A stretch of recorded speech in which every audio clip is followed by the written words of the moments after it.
From UFOs to psychic powers and government conspiracies, history is riddled with unexplained events. You can turn back now or learn the stuff they don't want you to know. A production of iHeartRadio.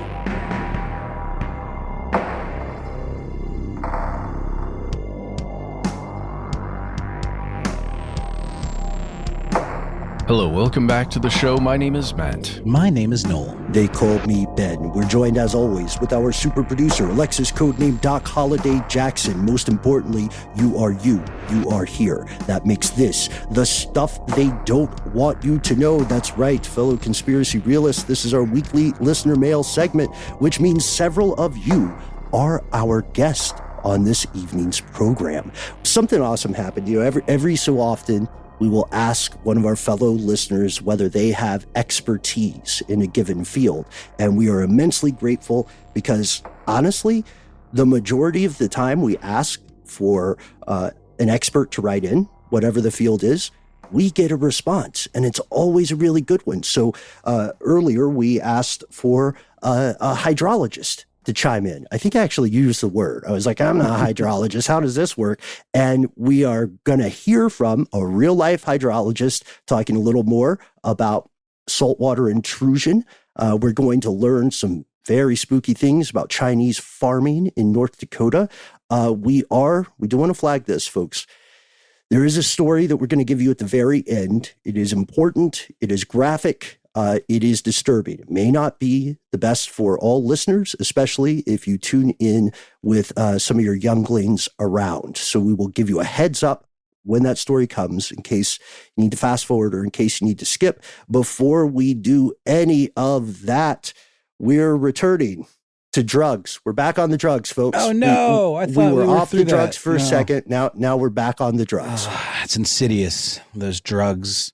It's come up multiple times over the years, but I think pretty recently, the idea of analogs, of drug analogs. And I believe on a previous listener mail episode, I mentioned some of my experience vicariously with these types of things. You know, there was a whole period where you could buy certain analogs, analogs for things like THC, for certain psychedelics, and certain types of amphetamines, or I guess you could call it like stimulants, more like available at, head shops or tobacco shops and things like that because of these legal loopholes. Now we're in the midst of certain types of THC analogs like Delta 8 being available legally in states where marijuana, THC is still illegal. And it's because it's just different enough, molecularly speaking, that it's not technically THC, but it has the exact same effects. And we had a listener write in who'd like to be called Corvus, who has some experience with this kind of thing. And I think in my statements or, just musings, I guess, about this topic, I got a few things wrong. And I think Corvus wants to help us clear that up, which I very much appreciated. Corvus's email goes as follows. Hello, fellas. Longtime listener, first time mailer. Welcome. You can call me Corvus. Was the host of a no longer running show about harm reduction and drug facts. I'd like to clear up some things said on a previous listener mail. First of all, you were correct in saying that things like K2 are dangerous and powerful, but to the extent that they are is greater than you said. Synthetic cannabinoids have led to unintentional poisonings and even deaths. Secondly, and more importantly, you said that bath salts were essentially meth, and this is not true. Just to defend myself a little bit, I think I was more just referring to the effects, not necessarily to what it was an analog for. I did know some people in these days that got really bad off on this stuff. And it, to my experience, and what little I know about, what it's like for someone to be really, really strung out on meth, very, very similar, very, very similar results, very scary stuff. Secondly, and more importantly, you said that bath salts were essentially meth, and this is not true. Originally, bath salts were drugs like cathinone that, yes, were stimulants, but are all synthetic drugs derived from cathinone, an alkaloid found in the Catha edulis shrub, aka the khat plant, a plant that is far more common than most people in the Western world know.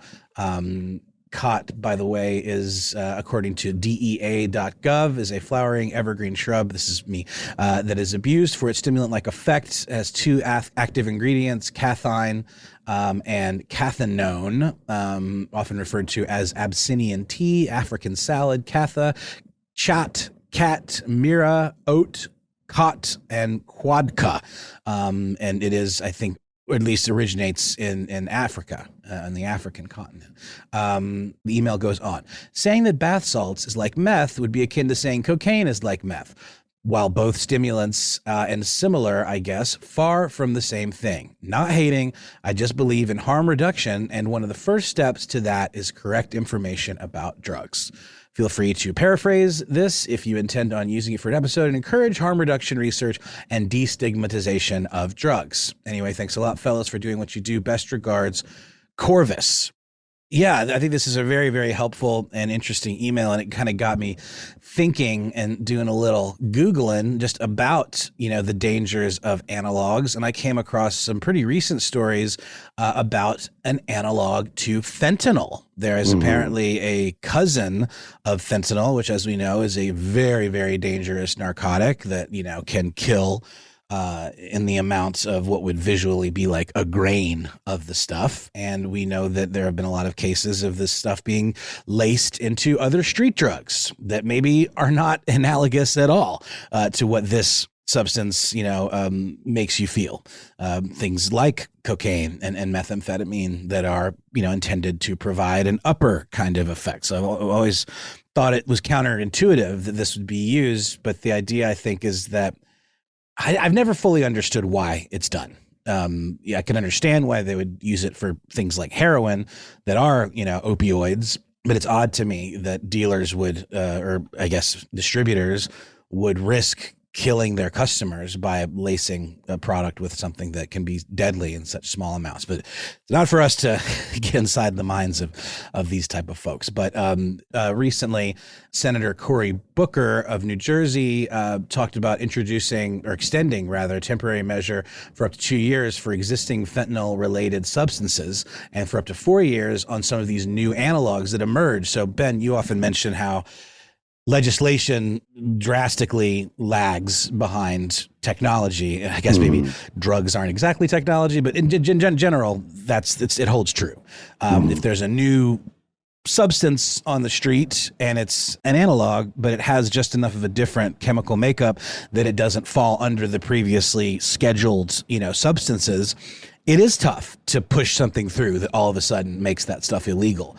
So this is a measure that's, being done as part of a, believe bipartisan backed Halt Fentanyl Act, which was passed back in May and would make this classification, or the ability to classify analogs, as a permanent prohibition. So it does seem like this conversation around analogs and all of the loopholes that they provide starting to be addressed to some degree. So, which is good. Yeah, I think so too, for sure. Drugs are, I was thinking about this too, because you raise a really interesting point here. Also, first off, Corvus, shout out for that street name. I get it. I see you, bud. But the question about whether drugs are technology, I guess, depends on how we define technology, right? Like if technology is something human created for a specific function, then wouldn't drugs be technology? I think so. I mean, writing is technology. You know what I mean? Language is technology.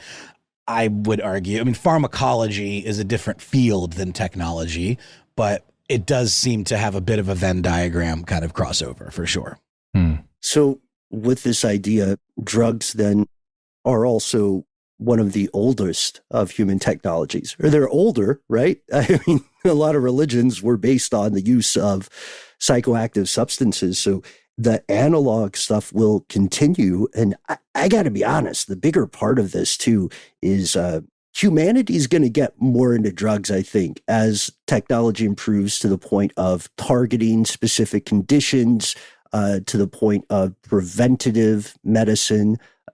Also, there are tons of incredibly smart people who are trying to figure out things like more cost-effective organized crime profits, or they're trying to figure out, not just how to get around the loopholes, but how to maximize benefits while minimizing side effects or damaging consequences. This is terrible wordplay, you guys, but we're getting to Brave New World status. Shout out Aldous Huxley. What was the drug in Brave New? Soma, I think that's right. Yeah. It's interesting. There's an article. I was just looking to see what the status of the Halt Fentanyl Act is. And it doesn't seem that it's passed or been shot down yet. But one article that I did find was one saying that more than 150 groups urge Congress to vote no on the Halt Fentanyl Act. Why? And I don't fully understand. It says the 158 undersigned national, state, and local public health, criminal justice reform, and civil rights organizations write today to urge you to reject and veto and vote no on the Halt All Lethal Trafficking of Fentanyl Act. This bill permanently schedules fentanyl-related substances on Schedule 1 of the Controlled Substances Act based on a flawed class definition, imposes mandatory minimums, and fails to provide an off-ramp for removing inert or harmless substances from the drug schedule. The class-wide scheduling approach endorsed in the Halt Fentanyl Act classifies all FRS, which is fentanyl-related substances, as Schedule 1 drugs reserved for substances with no currently accepted medical use and a high potential for abuse. This class definition, however, is a radical departure from drug scheduling practices as it relies exclusively on chemical structure without accounting for pharmacological effect based on the unproven hypothesis of chemical structure-function relationships. Contrary to the hypothesis, structurally related substances can often have complementary therapeutic values. In fact, the National Institute of Drug Abuse has already acknowledged that some FRS are inert and that at least one may be an opioid antagonist that behaves like naloxone. Oh, wait, it's funny you're mentioning that, National Institute on Drug Abuse, because they also say that fentanyl or FRS can be used to treat patients who have chronic pain, but a high physical tolerance to other opioids. So fentanyl is super dangerous, but it looks like even the boffins are saying there are legitimate uses. Yeah, it has similarities to naloxone, which, as we know, is an opium-derived counteractive drug that saves lives in the event of an overdose. And just to wrap up here, classifying all FRS in Schedule 1 places undue restrictions on research for therapeutic potential for FRS. This means that researchers and scientists are not able to study these substances at a time when the U.S. is experiencing record number overdose deaths. Interesting counterpoint. I immediately was like, why? And now I kind of see why, but it's also just goes to show how hard it is to do things like this. How hard it is to write legislation. You know what I mean? With the best of intent, you can end up doing more damage than you ever meant to when you started writing things out. Wow. Guys, I've spent this whole conversation obsessing over Corvus's podcast. Mm-hmm. Corvus mentioned at the top that they were a podcast host of a now defunct show, and the Gmail address intrigued me. I'm not going to say what it is, but it led me to find Drinking Out of Cups, the podcast that Corvus used to host, I'm assuming, and because it just stopped in September. Mm-hmm. Do you guys remember Drinking Out of Cups? Do you know what that is? Mm-mm. It's a Dan Deacon thing from early internet where there's a lizard. There's like an animated CGI yes, lizard. I do. Oh. And I'll just do this. What is this? Seahorse Captain? Oh yeah, Seahorse. What is I remember this? the Seahorse one. Yep. Seahorse Seashell Party? Not my chair. Who did invite me? Not my chair. Not my problem. Yeah, that's what I said.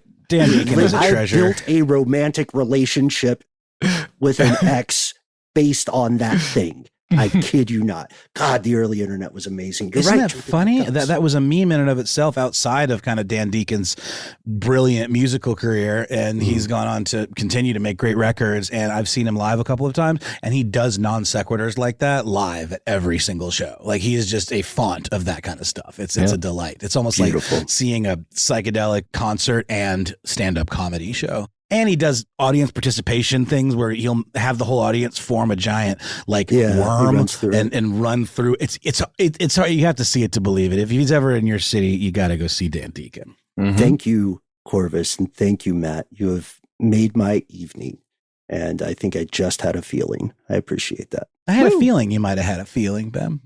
Well, with that hallmark moment, I think it's time to take a quick break. Thanks again, Corvus. We're going to hear a word from our sponsor and then come back with more messages from you.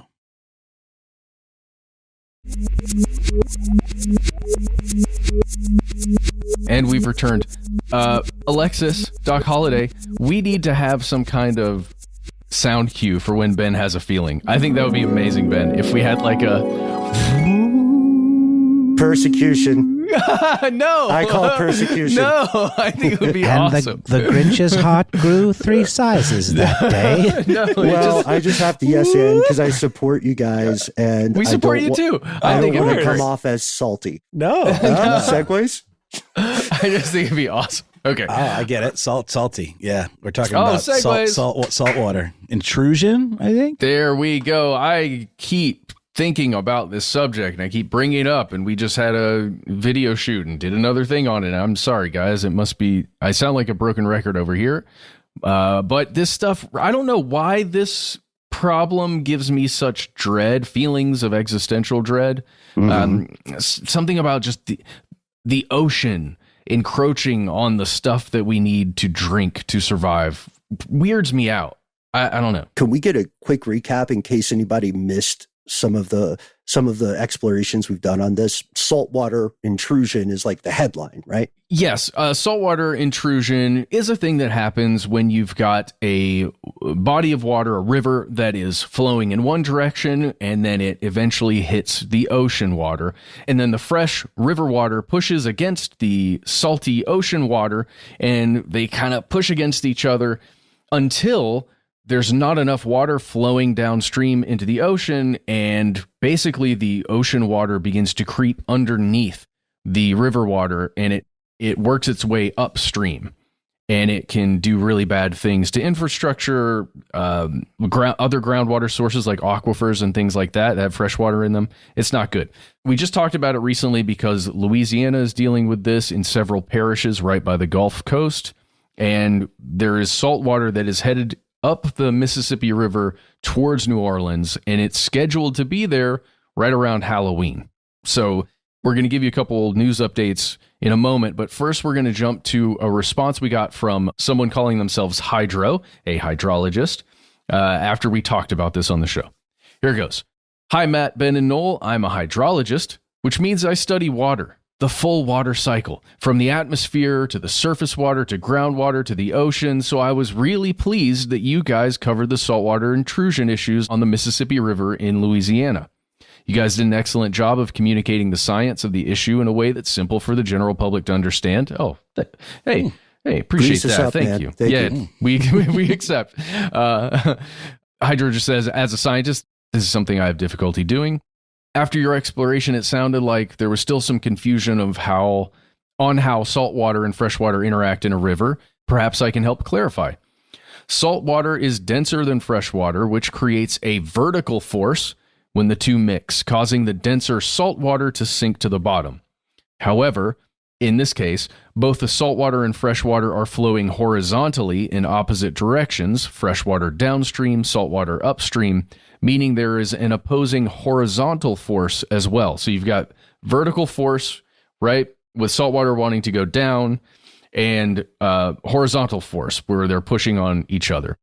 And the result is that the interference between saltwater and freshwater is diagonal, with a bit of a curve to it, the shape of which is governed by the relative magnitudes of these two forces. That makes sense, right? I think I can visualize that at least. It's like the idea of a water column, kind of, or like how there can be different densities, or maybe it's temperature I'm talking about with a water column. But I do understand how these things with different densities can mix weirdly and then governed by different forces, right? And I think, Hydro, just to reciprocate there, I think this is a wonderfully written explanation here. I think you got to stop giving yourself a hard time, because this is classic how stuff works. Exactly. Go Hydro, go. Go Hydro, go Hydro. Oh, wow. Sorry. Let's continue. Something that usually gets left out of the discussion is that a similar effect occurs in groundwater. Lower groundwater levels and rising sea levels cause salt water to intrude into the aquifer That's that deep underground freshwater source that we just talked about in Strange News, where was the company, Ben, that's sucking all the fresh water out? The Saudi Arabian company? Oh, Fondamente. Yeah. I like to say it that way because it sounds less evil. It sounds Italian. So this intrusion into the aquifer can corrode infrastructure and contaminate wells that are used for drinking water as well as for agriculture. Exactly what we just talked about.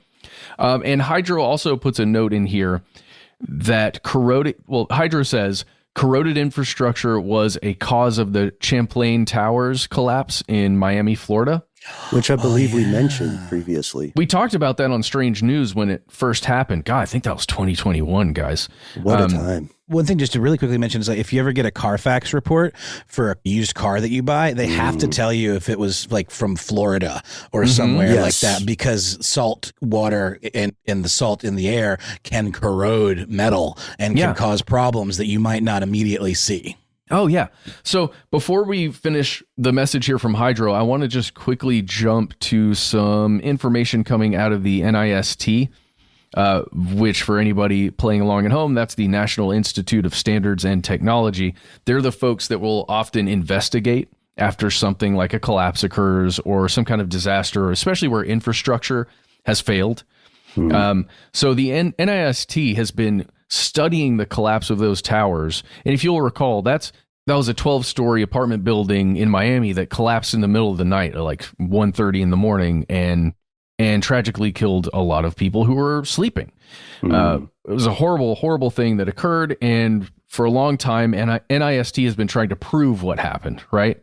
What were the causes that led to that collapse? How do we prevent that kind of collapse in similar buildings in this area and other areas?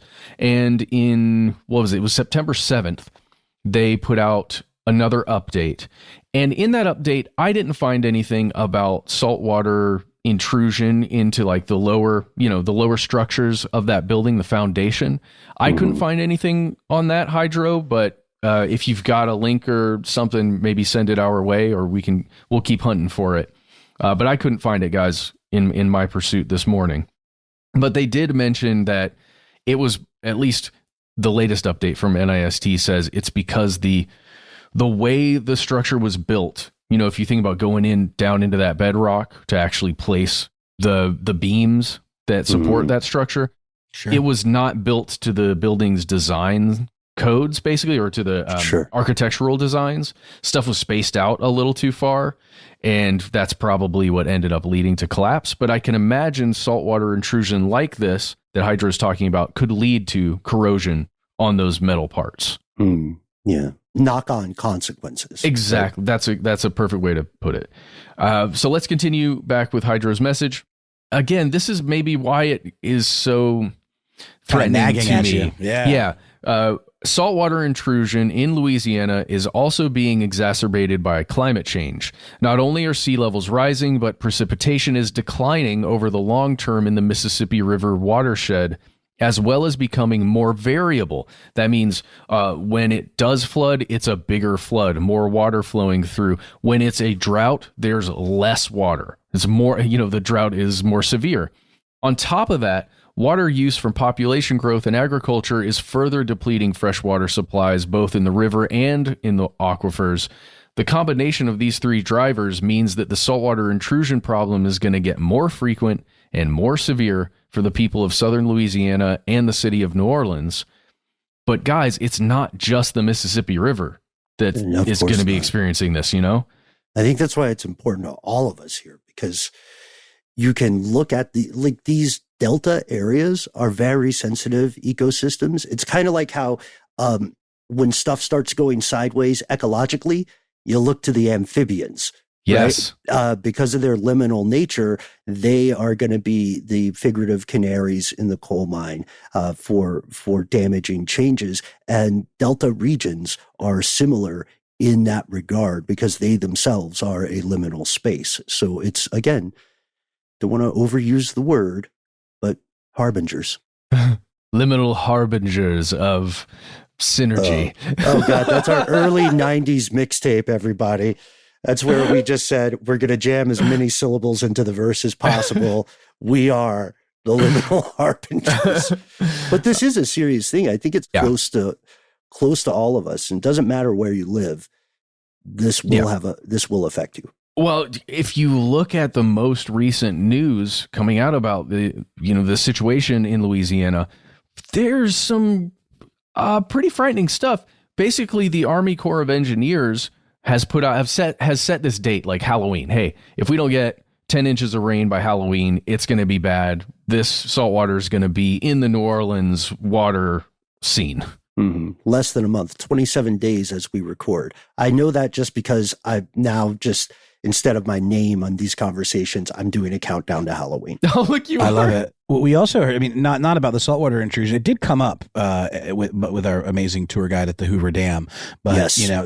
That the reservoir at the Hoover Dam is also at its lowest level that it's been in years. And our tour guide mentioned if we don't get a certain amount of rain in a certain amount of time, then it could become more critical. Yeah. Because glacial melt is too real.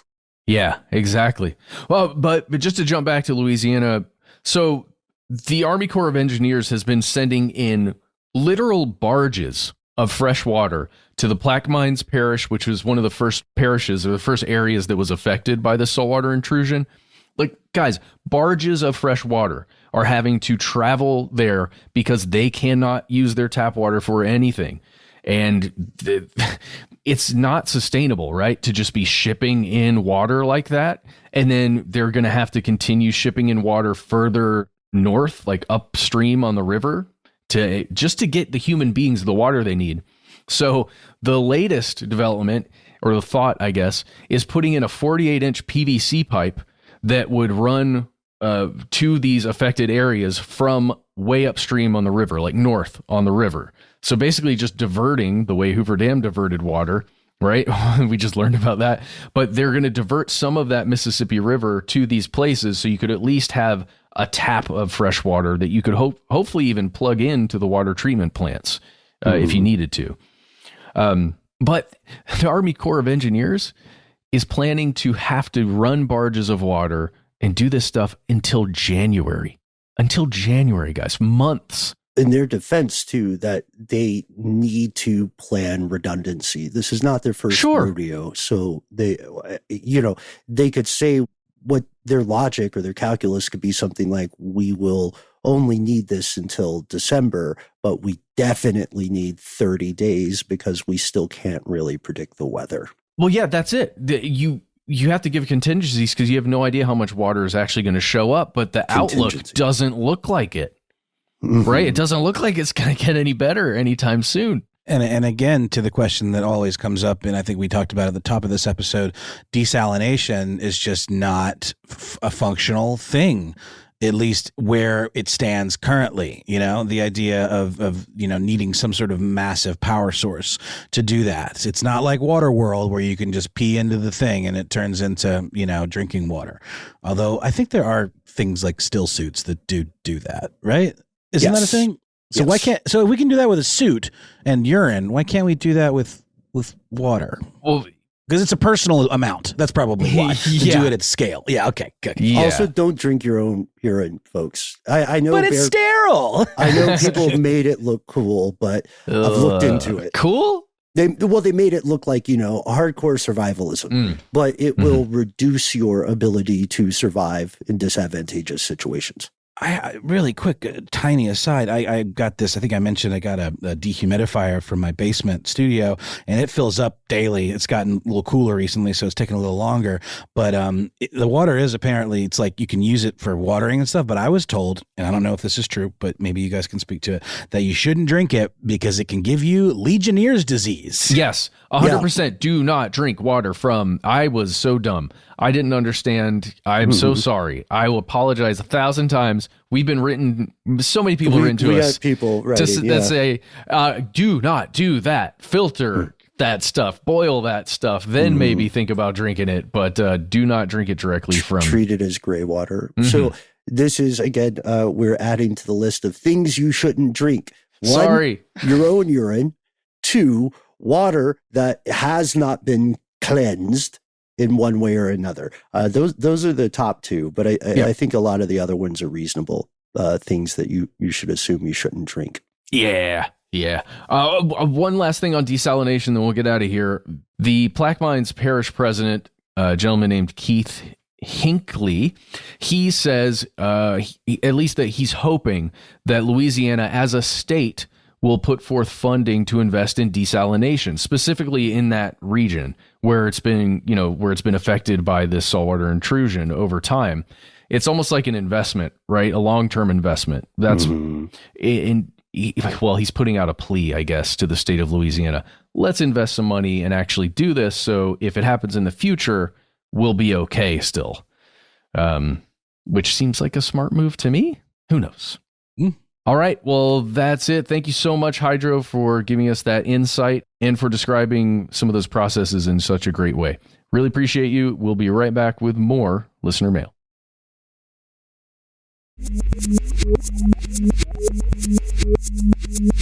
We have returned, folks, and this is what I was talking about at the top of this evening's listener mail. The following story may not be appropriate for all of our fellow conspiracy realists. It does contain graphic depictions of self-harm, of violence, of drug abuse, and CSAM, child sexual abuse material. However, this story is important, and it's something that we need to know about. You'll recall in a previous, I believe it was previous Strange News segment, we talked about how Germany is finally cracking down on some occult right-wing groups. And some of these groups are part of a larger trend. Nothing occurs in a vacuum. There are many, many similar sects and organizations, far more than we might reasonably assume. And they range in terms of danger from little internet warriors all the way up to very serious, very dangerous crews. There's a panoply. There's a spectrum. I wanted to shout out our pal, Chris R., who reached out to me on Instagram and hipped us to this story. I'll give you the headline, and warning, this story does feature a returning villain from a previous episode. Go to The Guardian. You are going to see an excellent and disturbing piece by the journalist Ali Winston, and the headline is this: a 23-year-old was arrested for gun possession. It led the FBI to a global satanic cult. It sounds breathless, sounds hyperbolic, but it is very, very true. Have you guys ever heard of a group called 764? Nope. Mm-mm. I know, neither had I. And that's a little bit unusual for us to have not heard of something in this genre of conspiracy, but I think it's just further illustrative of how many of these organizations are splintering off, becoming their own things, and growing. This news takes us to Astoria in New York City, where we learn that 764 is a splinter group of the Order of the Nine Angles, or Order of Nine Angles, O9A. We did an episode on this previously. For anyone who has yet to listen to that episode, please do so. This is important. They are an extremely dangerous, hard right. Christopher described them as a hard right, military adjacent Nazi cult. And well done, Christopher, because that is correct. Here's what happened. Just like the case where Thai authorities investigated one suspicious death, like investigated one crime, and it led them to find the nation's most notorious serial killer to date, a simple arrest on gun possession charges in New York in November of 2021 led the FBI to an investigation of a pedophilic Satanist extortion cult that has victimized a large group of people. At first, they thought it was dozens, and they think it was hundreds. And now you'll see credible journalists saying maybe it's in the thousands. Law enforcement discovered this organization, 764, going under a range of names that we'll get to, when they began investigating social media posts by a guy named Angel Almeida, who's a 23-year-old resident of Astoria. This went deeper, I think, than the FBI or other law enforcement organizations could imagine. The group is now subject of DOJ warnings, Department of Justice. The FBI issued a public warning about them where they said the following. And you can see this in the Guardian article. You can also find the FBI's public statement, DOJ statement. It's out there now. They say, quote, the group is deliberately targeting minor victims on publicly available messaging platforms to extort them into recording or live streaming acts of self-harm and the production of child sexual abuse material. They're really doing this. Dude, Jesus. We're talking like Roblox, video game message boards, right? Discord, Twitch streaming, places where kids, my kids' age hang out, Jesus, this is the kind of stuff that'll make you never want to let your kid go on the internet again. Obviously, I'm not suggesting that. I think, oh, dude, I'm sorry. I'm getting a little emotional just thinking about what it would feel like to have my child or someone close, a loved one, targeted in this way. It just makes you want to get a La Sombra Negra going on, Like, take some of these folks out. Just take them out. If they're going to do that, just take them out. Sorry, that's crass, but like... No, I agree. Ben, I don't know if you've gotten to this, but like, they're also targeting... That's what I want to. Yeah, they're targeting of a certain demographic minors. that are vulnerable. Yeah, they're targeting people of color. They're targeting kids who identify as LGBTQ+. They're also targeting people who have struggled with mental health issues, which is such an umbrella term. And we know heavy usage of social media can have disastrous consequences on self-esteem, self-image, especially if you are a younger person who has always grown up with that and the expectation that thou must participate in sipping the social meads. They go to Telegram primarily, where you can find all sorts of dangerous things, and they appear to use threats, blackmail, and manipulation to force these kids to record themselves committing acts of self-harm, cruelty to animals, sexual acts, and even in some cases, suicide. And then they circulate these recordings amidst other members to further extort victims. And the key motivator for doing this, at least according to law enforcement at present, is to gain clout and status within the group. So when they arrest this person, it's because an anonymous tip flagged his social media accounts. If someone hadn't have spoken up, they would not have found him for some time.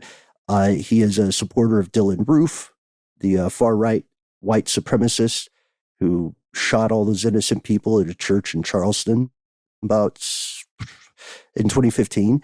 And when investigators searched his apartment, they found he had a 9mm, he had a bunch of rifle ammunition, and he had a lot of documents and books pertaining to the Order of Nine Angles, because it turns out that 764 is an offshoot of the Order of Nine Angles. It's another splinter group. These things just continually spread. The reason we're talking about it right now is because these kinds of organizations are decentralized. They communicate primarily online, which means that if you are attempting to shut the door on the bad guys here, you're playing whack-a-mole. And you have to do a lot of puzzle piecing. You have to do a lot of digging. And the entire time you're doing it, the clock is ticking. And because they're online, they can just change their communication channel. And Ben, isn't this also spreading internationally?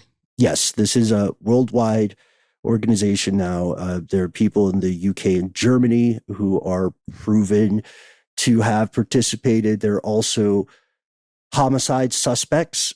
In Romania, there's one case, a homicide suspect was probably participating in 764 when he murdered his foster family in Romania.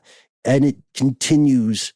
So Order of Nine Angles is kind of modern conspiratorial, evil, occult folklore. You can mix and match You know what I mean? So they'll take things from left-hand esoteric practices, from Hermeticism. They'll incorporate Satanism. To be clear, these folks are not Wiccans. Wiccans are not a threat and should not be characterized as such. Check out our upcoming episode on how witch hunts actually work. These folks who are active in 764, they're probably going to go a little bit further underground. But now that law enforcement is on the scent, we have to ask, what are the odds, do you think, that all these guys will get caught? It's hard with the internet of it all. One would like to believe that the chances have improved. Maybe. I mean, this honestly is one of the strongest arguments in my mind for removing anonymity on the internet. Yes. Even though, of course, you know, if a powerful enough force wants to find you, you are not anonymous on the internet as a civilian. Well, this is the most extreme type of internet bullying. I mean, it's not even that. It's so much more than that. But internet bullying, let's call that like maybe the root of this or something, a seed of this, would not exist if not for the highly convenient anonymity of the internet for those who are using it as a tool of abuse. Yeah. It's tough for me. I'm trying to go to a place where I can view this as both a real thing that makes me so angry, but also sort of satanic panic, right? Like it's a bigger thing. Like it makes it feel like it's a bigger thing than it is. And it scares me. I mean, for me, the way I react is it's an emotional reaction, and it's because I think about my child, right? Yeah, but satanic panic was designed to like freak out Christians, you know, people of a particular faith or a particular ideology. This stuff is so beyond that. Yeah, it's no, you're right. This is for freaking out everybody, and with good reason. Even if 5 of these people exist and they're online targeting our kids. Agreed. I mean, And then additionally, you're going to see one of the difficulties in tracing these nefarious activities is due to that fluidity of identity and community that they practice, similar to a terrorist cell. This group has many street names, and there's more than one. There's 676, 764, CVLT, Court, Cascar, Harm Nation, Leak Society, and H3LL. Hell. Temple of Blood is another offshoot, I believe. Can't make this stuff up. They were also targeting people through curated musical selections on things like SoundCloud. New SoundCloud was bad news. Just kidding. Got to make light somehow. And the reason that we want to bring this to your attention is that, again, a lot of these criminals, a lot of these monsters are getting caught for something different. And then as you trace back the string of their activity, you see that they are associated with these groups. When we say extortion, by the way, it's the typical like Chan level trolling. You know, we're going to call a SWAT threat on you.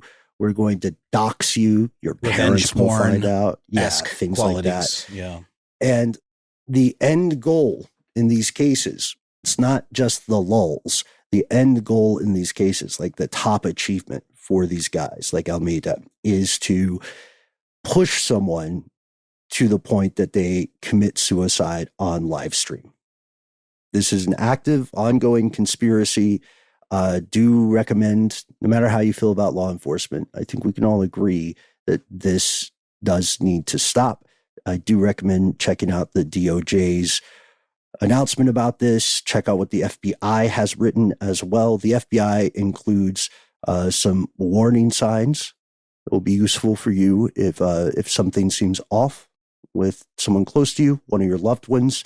We should also mention that while this is, to your point, Matt, while this is arguably getting complicated because of the use of the S word and the intergenerational consequences of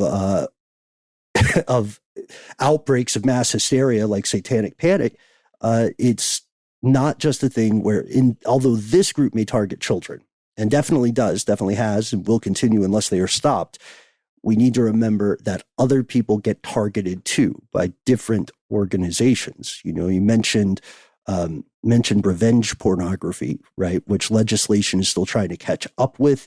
We briefly mentioned the Tom Hanks debacle with dentistry. We're going somewhere, don't worry. In our strange news segment earlier this week, deepfake depictions of innocent people doing evil things, right? Or doing horrific things. That's also on the way. That's a very real problem. We can only hope the legislation catches up in a country that is largely run by 65-year-old plus people who don't understand the internet. I haven't even thought about the idea of AI snuff films, you know, and things like that. Deep fake. That's, I mean, God, at this point, it's such it's just a little amusement, you know? No, it's got such deep implications. You're so right, Ben. I'm thinking about an individual who attempted to take on this type of activity that we just learned about this week. Yes. Yeah. Who was murdered. Yeah. He went by Bupak Shakur, and he attempted to confront two teenagers that he suspected were attempting to have sex with a 14-year-old. And I guess he assaulted or he punched one of them, and he ended up getting shot and killed. Yeah. Bupak Shakur, and real name Robert Wayne Lee out there in Michigan. Yeah. It's true. And also, additionally, that I don't want to derail us too much, but in that case, it does seem that he had what he felt was solid evidence for the behavior of those teenagers. But I believe Michigan may also have what's called a Romeo and Juliet law. Yeah. It hinges on the number of years that separate the two people and how old the oldest one is, right? Right. Yeah, if they're both minors, for instance. Yeah, so it is a real and a dangerous thing. We're not saying ruin your life or quality of life with paranoia, but we are saying it is mission critical to be aware of this stuff. Like, to your point, Noel, like the article, several of the articles mentioned, including The Guardian, infiltration via YouTube comments, via Roblox, things like that, very easy to do. And kids don't like to be controlled. Right, obviously, but people also, I think in general, don't like to die. So at some point, you have to prioritize that over the comfort level of someone. Like sometimes being a parent is being the bad cop. Yeah, no. Thankfully, I hope, God, I hear stories like this and I just call so much into question. I mean, I hope my kid is a good steward of my trust, and, you know, not that they would ever do anything, you know, purposefully, like to get mixed up in anything like this, but high school is hard. People are mean. Anybody offering you a seemingly kind hand, you know, with ulterior motives, that could be a real attractive proposition for some kids, especially in the group that this group is clearly targeting, you know, kids that are not from good homes, not from homes. Even if they are, that's irrelevant. I don't even know why I've even said that. It could just be, you know, dealing with mental health issues. Exploring their identity. Exploring their identity. That's right. And Ben, I just wanted to add, I'm sure you were thinking this too, there's a great list of resources at the bottom of the Guardian article that I think everyone should be aware of. Yes, that's exactly where I'm going. I want to give you some resources and then end on a slightly up note. So the Guardian lists these, but again, I highly recommend going to the DOJ statement. There's also a great article over there on thewildhunt.com about this. If you or someone you know are struggling with this sort of internet extortion and blackmail, you are not alone and you are not defenseless. The National Center for Missing and Exploited Children has a free service known as Take It Down, which will help you. It helps minors, but even if you are now an adult and of age, they will assist you to the best of their ability. Just go to takeitdown.ncmec.org. You can also report to the FBI's Internet Crime Complaint Center. That's ic3.gov, number 3. You can also, of course, call the FBI. Your mileage may vary. That is 1-800-225-5324. We must remember that these organizations exist to help. And to help, they need to be alerted to these activities. And if you are aware of any abusive behavior happening to a child, you can, in the U.S., call or text the Child Help Abuse Hotline at 800-422-4453. They also have a website where you can direct message them. In the U.K., the NSPCC is a very similar organization, and you can reach out to them at 0800 11 11. And again, that the UK stuff is from the Guardian article. There are, although we're mentioning just the UK and US, there are, of course, similar organizations in most other countries. So if you are in Germany, if you're somewhere in the European theater, if you are in Asia, in Latin America, please remember there are people out there who will help, and you are not alone. To end on a slight up note, when our friend Christopher R. reached out to me, we always want to try to get consent, of course, before we share your messages or communiques here on the show. So I asked Chris the age-old question: do you have a cool street name, moniker you want to go by? Do you want to stay anonymous, etc.? Thanks again. Says you can call me by my name, Chris R., or you can just say my IG name. Either or, I like attention. So shout out to you, C.S. Raymer. And thank you, seriously, man, for sharing this. We're all in this thing called life together. So I don't want to sound, sanctimonious or whatever, but it takes all of us working together to solve the big problems. And that's why we want to give a big thank you to Christopher. That's why we want to give a big thank you to Hydro. You said that. I love that. It sounds like a comic book superhero or villain. What do you guys think? Villain or superhero? Villainous superhero. Anti-hero. There we go. All right. Hydro obeys no law but the law of the sea. Could also be like a weed associated figure, Mm-hmm. Hydroponics, that's a thing. Remember they used to call it hydro? I don't think they say that anymore. I'm old. And we also want to thank, of course, Corvus for bringing back Drinking Out of Cups. I think we're all going to watch that immediately after this. And thank you additionally to all our fellow conspiracy realists who called to us in the darkness of the crossroads, who wrote to us on social media, sent an email, gave us a phone call. Special shout out to Winkler.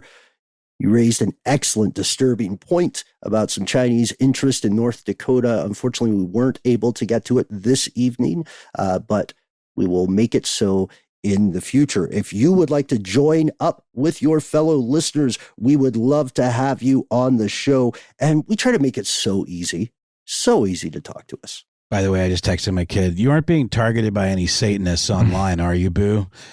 No response yet. But no, it's again, trying to keep it lighthearted. But no, I just said, please always be so careful about the people you interact with online.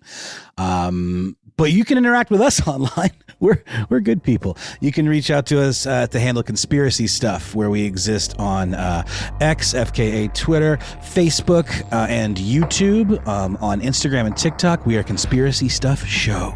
We have a phone number, 1-833-STDWYTK. It's a voicemail system. You've got 3 minutes. Give yourself a cool nickname and let us know if we can use your voice and message on the air. If you don't want to do voicemail, why not instead do email?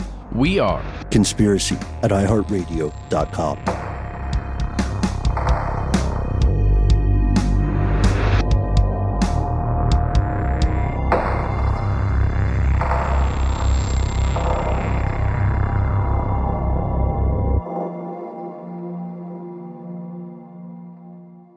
Stuff They Don't Want You to Know is a production of iHeartRadio. For more podcasts from iHeartRadio, visit the iHeartRadio app, Apple Podcasts, or wherever you listen to your favorite shows.